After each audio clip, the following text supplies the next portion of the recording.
தமிழகத்துல அதிமுகவோட கூட்டணி தான் பலம் வாய்ந்த கூட்டணியாக உள்ளதுன்னு அக்கட்சியுடைய பொதுச் செயலாளர் எடப்பாடி பழனிசாமி தெரிவிச்சிருக்காரு.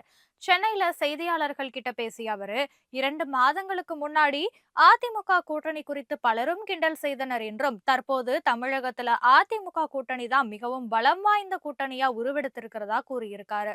தமிழகத்துல தேசிய ஜனநாயக கூட்டணிக்கு அதிமுக தான் தலைமை வகிக்கும்னு கூறிய அவரு, நாட்டை ஆளும் தேசிய ஜனநாயக கூட்டணியில இணைந்துள்ள அதிமுகவும் தேசிய அளவிலான கட்சிதான்னு தெரிவிச்சிருக்காரு.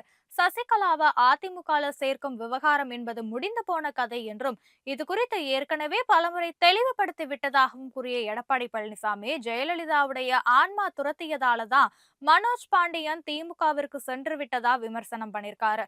முந்தைய அதிமுக அரசு மீது குறை கூற ஒன்றுமே இல்லாததால எந்த தவறும் செய்யாத அதிமுக அரசு மீது குறைகளை முதல்வர் தேடிக் கொண்டிருப்பதா எடப்பாடி பழனிசாமி குறிப்பிட்டிருக்காரு.